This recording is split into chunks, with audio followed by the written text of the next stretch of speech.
Hello everybody and welcome to another exciting installment of Wrestling Rampage. The three amigos are back. That's right, and we're back with a classic pay-per-view review. Pops is involved in this. It's a rare appearance from fucking Call of Duty Modern Warfare 3 here. That's right. Hey, don't worry about it there. You'll be fine. Right now, we're going to be doing the NWA. This is the Crockett Cup 1987 review for you guys right here. We watched it. We're going to review it for you guys. It's the second annual Jim Crockett Senior Memorial Cup Tag Team Tournament. Yes. Now, this is the commercial video, so you know they're not going to be complete matches, things of that nature. There's not going to be all the matches. But I got to say, it was a 3-day event. 2-day event. 2-day event. Yes. And it was by invitational. Yes. All the greatest tag teams in the world showed up for that.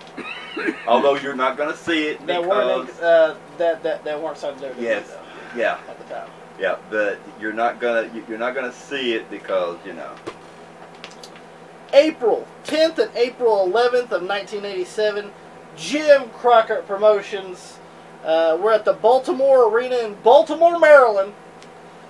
First match on the commercial videotape was Bill Dundee teaming up with the Barbarian to take on weak-ass Tim Horner, Wild Lightning, Tim Horner, and Mike Rotundo. I feel sorry for Mike Rotundo. Oh, what I agree. Mike Rotundo had to carry the whole match because that's just the way. I feel sorry for Mike Rotundo having to team with White Lightning and Tim Horner. Tim Horner ain't gonna take you nowhere there, Mike. You should have fucking chose Barry Windham, or you should have fucking chose fucking you should have chose Kevin Sullivan, or you could have put the Varsity Club together or something at that time. And the odd thing about it, is it was kind of weird to see Bill Dundee, teaming with a Barbarian. That was kind of odd. Yeah, there was an odd pairing for this Crockett Cup. But Tim Horner is on the back of the Barbarian trying to get him down with the sleeper. And Bill Dundee comes in, hits him with the brass knuckles, knocks weak-ass Tim Horner, White Lightning out. And the Barbarian gets the win. Yep, he pins Tim Horner 1, 2, 3. So, Barry... Bill Dundee. Yeah, they don't fucking and matter. Barbarian. This match sucked in my eyes. It did. I'm just being honest. Bill Dundee and Barbarian pick up the win over fucking Pussy Whip Horner here. Fucking Mike Rotundo is a good talent. Next match wasn't so hot either. No, fuck no. We get weak-ass Cheska Watley. Yep. Teaming up with Tinjo Khan. Yeah. To take on Jimmy Valiant and Lasertron because they're smoking! Alright. Yeah, Lasertron and Jimmy Valiant versus Cheska Watley and T.J. Khan. Now, Pops, why don't you tell us who Lasertron was? Lasertron? Lasertron. Hector Guerrero. Hector Guerrero. That's right. At that time, he come through wearing the Lasertron shit. Yeah. But he still had the goddamn moves. It didn't matter. What do you guys think about the match?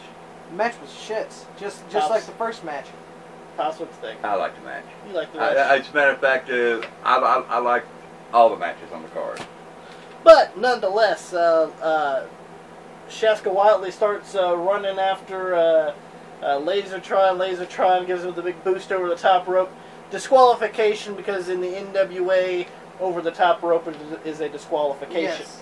So the winners of the match is Cheska Watley and T.J. Khan. Yeah, so they beat Jimmy Valiant and Lasertron, and Jimmy Valiant never makes it out of the first round, and everybody knows that. Mighty Wilbur. Yeah, Mighty Wilbur. That's next year. Lasertron. Yep. But Lasertron was the best partner he had. That's true. If you count Manny Fernandez, but yeah. Well, at least they got out of the first round there. Next match is the Russians, Ivan Koloff, and what was the other guy's name? Vladimir Pietrov. Pietrov, that's right. Because for some odd reason, Ivan Koloff gets schmucks his tag team partner. Of course, he had Nikita as his partner, then he has fucking Vladimir fucking Pussy Whip Pietrov, or whatever the fuck his name was. Yep. He sucks too. They're going to be taking on the team of a father and son duo of Brad Armstrong with his father, Bullet Bob. Bullet Bob Armstrong and Brad Armstrong. That's actually a pretty good tag team in my eyes. Yeah. First father and son tag team in the Crockett Cup right here. Bob Armstrong and Brad Armstrong. I thought it was a decent match. It was a pretty decent match. But Pietroff hits Brad in the back of the head with the Russian chain. Yep. And the referee sees it. But the funny part was seeing Ivan Koloff pinning anyway. He's like, fuck this, I'm still pinning. Yeah, right. The referee's ringing the bell, right? Like after he hits him, and then like fucking Ivan Koloff fucking covers fucking Brad, and the match was already over. I don't know why Ivan covered it for. I'm gonna get my mark. That's right. Pops, what do you think about the Russians and the Armstrongs? I think it was a good, decent match. The part about me though was when the referee was trying to get Bullet Bob out, and he tapped the referee's shoulder like that right there. The referee just instantly looked around. You know that right there was already in the books. In the books, but here we go for either more books. We get beautiful Bobby Eaton and Sweet Stan Lane, the Midnight Express with their manager Jim Cornette is going to be taking, also with Big Bubba Rogers. With Big Bubba Rogers, they're going to be taking on Jimmy and Ronnie Garvin with Precious at ringside. Yes, and I'm gonna be honest, I really enjoyed this match between Ronnie Garvin and Jimmy Garvin versus the Midnight Express. I enjoyed this tag match. It was really good. It was a pretty good tag match. I really enjoyed it. Pops, what you think about it? I think it was great for those of you people that don't know who Big Bubba was. He went to WWE as well. It was WWF at that right there time, the Big Boss Man. Most of you people don't know that because most of you people probably don't even know half the people on this card. But nonetheless. Ronnie Garvin is on the outside, right there on the outside where the where the concrete is. You alright there, Tom? Yeah. Yeah, you know, it's for the concrete, and we're. And he was about to do the pile driver, and Jim Cornette comes over with the loaded tennis racket, whacks the shit out of Ronnie Garvin. Ronnie Garvin goes down. Vintage Cornette. And Ronnie Garvin couldn't make it into the ring at the count of 10. And here comes fucking Jimmy Garvin trying to shove him in the ring, but it was too late. Yeah, too late. So the Garvins lose here to the Midnight Express. Yeah, lose on a tin can outside the ring. You know, that's the way it goes. The Garvins end up attacking the Midnight Express at the end of the match, and pretty much, you know, they powder. And then, for some odd reason, Ronnie Garvin hits fucking Earl Hebner. I don't know why. For some fucking reason. For some odd reason, he fucking hits him. Well, the fuck was his fault that you lost? it ain't fucking Earl Hebner's fault, Ronnie, that you're fucking suck. Fart. It was a popcorn fart when Ronnie Garvin was anything. Of course but nonetheless. Who loved his fucking WWE career? It wasn't that stellar. Rugging my ass. Rugging my ass. You weren't that good in the NWA either. But here we go. We see, you know, Gary Michael Capetta's in the ring, and we see Robert Gibson walk down the aisle. In his dingy fucking sweater. Yeah. And a fucking chain. Yeah, with the chain and the sweater. I know, Posh, you love the Rock and Roll Express. But, unfortunately, the Rock and Roll Express had to withdraw from the tournament because Ricky Moore was injured. He has a detached retina from his eye. And pretty much Robert Gibson just walked out there to give a handshake to Gary Michael Capetta. Then he fucking thank you for the $250. Yeah, I was like, is it Robert going to speak or? No, he ain't got nothing to say. He didn't say nothing. It was, I agree. I really don't know why he was out there because. You could have said that. You could have just made that announcement. Yeah, you just could have said that right there. You didn't have, he didn't have to come out there. Yeah. You know, I'd stayed in the back catering, but that's beside the point right there. Well, I don't really know. Jim Crockett Promotions had the catering at that day, well, but nonetheless, I'm pretty sure they did. We see a steel cage match. Probably one of the shortest cages I've ever seen in my life. It looked like a 10-foot cage, in my opinion. But nonetheless, we get to see Big Bubba Rogers with Jim Cornette. He's going to be taking on Ole Anderson. Yes, that had the red T-shirt that said The Rock on it. Well, Big Bubba Rogers was paid by the Four Horsemen here to take out fucking paint-pilling Ole fucking old-ass Anderson here. And to be honest, Ole, you fucking suck, and you still suck. You're a fucking schmuck. You don't deserve it. You were the shittiest booker in the history of fucking wrestling, and your talent was not that fucking good to me. Watching Ole Anderson match is boring.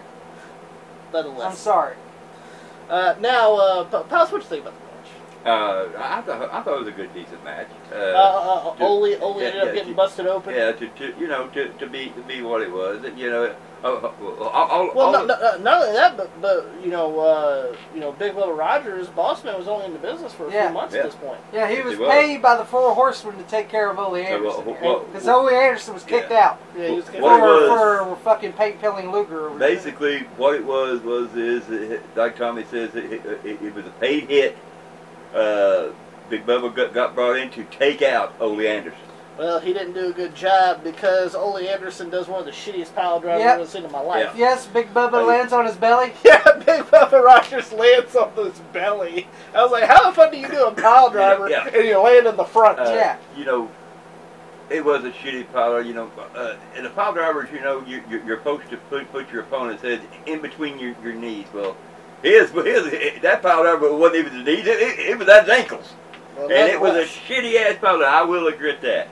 And Bubba couldn't come up from the count of 10. Yep, and so Ole Anderson picks up the win here, buries Big Bubba Rogers in the process. Nonetheless, then we then right in the middle of this pay-per-view, we have an interview segment with Tony Schiavone talking to Magnum TA, and Magnum TA pretty much says, here's 3 of his greatest matches. The first match was against Wahoo McDaniel and Steel Cage, which he won. Then he took on the Ugandan Giant, or as he called it, the Ugandan Warrior, Kamala. For people, I'm going to explain this right here. The match between him and Wahoo. This right here was the time that Wahoo turned heel. It was very weird to everybody for that right there moment to see Wahoo go heel. But that right there is exactly what happened in this one. And he took on Kamala, and then, of course, and then the last is probably the most iconic Magnum TA match at Starrcade 1985 against Tully Blanchard. Yeah. In the I Quit Steel Cage match, and for some odd reason they showed these matches in their entirety. Yeah. But they show the Crockett Cup in snippets. Yeah. That's what I didn't understand. That's what I didn't understand. And for that right there, I think it was shitty because there was a lot, even guys that nobody heard of that come even from Indies was there for this right here, but you never got to fucking see them. But nonetheless, pretty little, it's a nice little thing for Magnum TA, but I'd rather see maybe a best of Magnum TA video. Yeah, that's what I'd rather see. Not just 3 stupid matches that and the only one that was best known for and people that remember most of all was I Quit match. Here we go back to the Crockett Cup. We see the Road Warriors with Paul Ellering. They're going to be taking on the Midnight Express with Jim Cornette. And Big Bubba Rogers. He's out there. He's out there just... he does his job. Licking his wounds from Ole. Fuck, he didn't want to wrestle Ole Anderson to begin with. Fuck him. Fuck Ole. Cornette throws a fireball at Animal. Paul Ellering tackles him down. Beats him with the tennis racket, and then he starts whacking... Pretty much the Road Warriors just start handing off the racket and start whacking every person of Midnight Express. Yep, and the Road Warriors got disqualified for it. Yeah. So which apparently I really don't think they gave a shit. Well, the crowd didn't like it. The crowd didn't like it because you started hearing chants of bullshit from the crowd. Yeah, so they weren't too happy. But you want to tell you my favorite spot? Tell you what, not only your favorite spot, but my favorite spot too. Fucking Road Warrior Hawks got Bobby Eaton, rams him into the post. What does Bobby Eaton do? He walks away. Fuck that. He gets rammed in the post. You see, he goes, and then he goes, and then he starts walking away. Damn right, he just goes walking away. He no-sold it. He no-sold that shit. Most of the time, you'd fall down or something like that. He didn't. He just ran to me, just rubbed his shoulder a few times and started walking away. I'm like, what the fuck is this shit? Then we see the NWA World Tag Team Champions in Rick Rude and Manny Fernandez with their manager, #1 Paul Jones, my ass, is going to be taking on the superpowers of Dusty Rhodes and Nikita Koloff. Yeah, Dusty Rhodes and Nikita Koloff, the superpowers. That's right. As Nikita's got the flea collar on. Yeah. Here's the neck brace on. And I'm gonna be honest, this was an okay match. It was an okay match till I kind of seen the finish. Yeah. The finish kind of looked shitty. Yeah, the finish kind of looked shitty. You know, Manny was on the top rope. He was going for a crossbody. Dusty Rhodes kind of reverses it. And pretty much gets the win over the NWA World Tag Team Champions. And, yep, Manny Fernandez and Rick Rude. But the backstory, you know, people that you see it, you'll see the Nikita with a neck brace on it. Well, the reason why that right there happens is because the first War Games, the Four Horsemen grabbed him and pile drive him into that match 4 times. He had a neck injury at that time going in there. Next match is Brad and Bullet Bob Armstrong. They're going to be taking on Tully Blanchard and Lex Luger. Yep, Tully Blanchard and with Lex James Luger. J. Dillon. Yeah, with James J. Dillon. This was an okay match. Yeah. I thought it was pretty Brad decent. Armstrong did a good job. Yeah. But Luger took one of the worst fucking drop kicks I've ever seen in my life. Yeah. That's what Luger does. And of course, he's a fucking schmuck. I'm sorry, I've never been a Luger fan, never will be. No doubt. Yeah, well, he could have took that drop kick a lot better than he took. Look, Brad Armstrong went up for fucking up in the lights for a fucking drop kick. What does fucking Luger fall? He just does a little shooty bump, falls on his back. And on his fucking steroid back. And I don't, I don't care, but I think that Brad Armstrong had the best drop kick in the business. Tully whips Bullet Bob to the ropes, and he grabs J.J. Dillon's arm. They do a double clothesline on Bullet Bob. Bullet Bob's laying there, flopping like a fish. Yep. And Tully Blanchard pins him 1, 2, 3. So Tully Blanchard and Lex Luger pick up the win. You know, that's vintage. With them two, that they've been together for a long time. You seen, the referee was busy, so.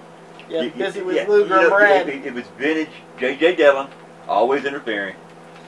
Next match is Dusty Rhodes and Nikita Koloff. The Superpowers are going to be taking on the Midnight Express with Jim Cornette and Big Bubba Rogers. Yep. Bubba's always out there. He's out there.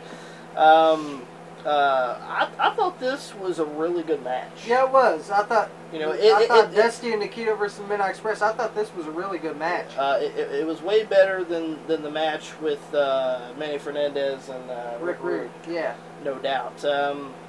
Koloff is held by Stan Lane. Bobby is going to be doing a knee and hits Stan on accident because Nikita Koloff moves. There Stan goes falls out through the floor. Nikita Koloff hits Russian Sickle on Bobby Eaton. 1, 2, 3. And Dusty Rhodes and Nikita Koloff move on, and Dusty goes, "One more! One more! One more!" To be, I gotta say this, as you know, there was, like I said, there was 2 nights. There were stages where you had to go to. Mm-hmm. You had to win, to advance to the second round, and. I tell you the truth, I'd like to see all of it in my entirety. I'd love to see it. And then we see pretty much Big Bubba tries to get in. Yep. But they get out of the ring. Koloff and Dusty Rhodes leave. And then you see Bubba just go, fuck it. I'll check on Bobby. Check on Bobby. And Jim Cornette's fucking throwing a fit, throwing himself on the fucking mat, pissed off because he lost. Here's the thing. Dusty Nikita was already out of the ring. Bubba was trying to get up in the ring. He just finally just dropped down, just said forget it. It was funny. I'm going to check on Bobby. Then we get the NWA World Heavyweight Championship on the line. This is the big gold belt. We see the Nature Boy Ric Flair in the iconic blue robe with the fluffed out hair from the 80s. From the 80s. He's going to be taking on Barry Windham. Yeah. And this was a great match. Great fucking match. Yes, I really enjoyed this match. Really, if there's one of the best matches at Crockett Cup '87, it's probably this one. Yeah, no doubt. And granted, most of it was tag team matches because it was for the tag team tournament. Yeah. But you do have to have some single matches in there. Yeah. But really great match. I always liked Flair and Windham in their matches. Windham goes for a flying drop kick up from the top rope, hits Flair, and then he pins him 1, 2, 3. But Tommy Young looks at Flair. Flair has his foot on the rope. Restarts the match. And I wonder which Tommy Young did that. He got down and he did the count. When he looked around, Flair had his foot on the ropes. Flair was shaking his head like that right there and pointing to his foot. And Tommy Young goes like this right here. He does like that right here. And he goes to Barry Windham and says, the match got to continue. He had his foot on the ropes. That's right, and it went on for a few more minutes until Barry Windham shoves Flair in the corner, does the roll-up, and he gets the 1, and then the 2. And then Ric Flair pulls the tights. Pretty much Grabs the tights. Yeah. 1, 2, 3. And Ric Flair retains the NWA World Heavyweight title over Barry Windham in a hard-fought match. It was a great match. I think the best part of me through the match was when he Barry Windham body slammed Ric Flair, then sat on his chest. And the referee said, "What are you doing?" And you can hear what he said. "I'm going to beat the fuck out of him." Started pounding his head.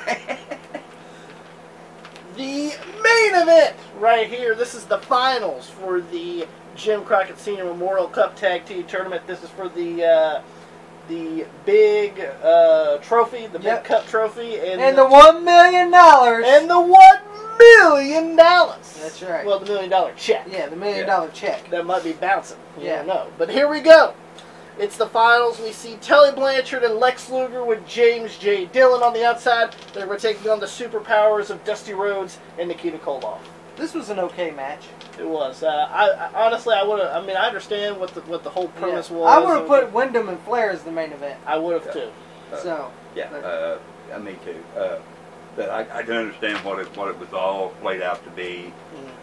You know, and I mean, come on, it was Crockett Cup '87. That was the whole name of the pay-per-view. I understand why it was the main event. Yeah.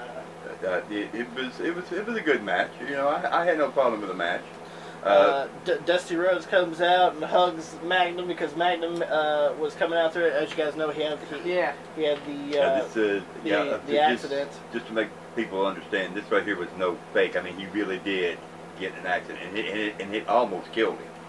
But he's coming out there with the crutches and everything, and Dusty and Nikita ends up hugging him. Yep. And I was like, oh, so they got the rub from Terry Allen there. Yeah, it was. What they did was we're doing it for you, Magnum. Yeah, that what you said. They was going out there and they was going to dedicate that match to Magnum TA. Pretty good match. Tully ends up, he grabs Nikita. He's going to be doing the pile driver on him. And Dusty Rhodes gets on the top rope, does a fly across body, and hooks the leg of Tully Blanchard. 1, 2, 3. See, J.J. Dillon's about to get on the apron. He goes, "Fuck it, we know we ain't a million. Yeah, well, what? J.J. grabs the rope on 2, and then they go 3, and J.J. goes, "Fuck it." Yeah, fuck it, we ain't winning a million. Yeah, it was so, because of the slow motion, you can see he grabs that rope, and it's like the 3 count went down. He just went like that right there and just jumped back down. It's like, damn. Then we see Mrs. Jim Crockett Sr. come in with Jim Crockett Jr., president of Jim Crockett Promotions. They're going to be presenting the Jim Crockett Sr. Memorial Cup trophy. Yep. And the $1 million check. Dusty grabs it. Nikita kisses it goodbye because it's going to the first class jet. That's right. And to put gas in. To go back to Charlotte. In the jumbo jet. Yep. And, that's where that $1 million went to. Then we see the credits, and then we hear the famous theme. Yep. Then we see the highlight video. Yep, the highlight video of the Crockett Cup. If you guys ever want to see that right there, you can. You go on YouTube and get it. And I think you told me that at some place you can go on YouTube and watch the whole entire damn Crockett Cup. Yeah. I heard that. Well, I heard most definitely they had the entire match of Flair and Windham, which will be epic to watch. Yes, it would. Because just the bits and pieces that they had on the commercial videotape was pretty badass. But that was the NWA Crockett Cup 1987 review. We hope that you guys enjoyed it. If you guys did, hit that thumbs up button if you guys I got to say enjoyed it. this right here, though. If it hadn't been for Crockett going too far, I mean, he's the first one to come up with this right here. He's the first one to come up with war games. He's the first one to come up with Skywalkers. I think that, if he hadn't spent so hard on fucking money getting jets and shit like that right there, left it the way it was, I'd say probably he might have still fucking been in business. Well, we don't know about that. But anyway, we do know that if you guys want to hit that like button on Facebook, facebook.com/WrestlingRampage2. Follow us on Twitter @WrestleRampage. And don't forget to hit that subscribe button for more great videos right here from one of the best damn wrestling YouTube channels. Go today, Wrestling Rampage. Now let's take it away. If you don't subscribe right here to Wrestling Rampage, then I guess you just don't know wrestling.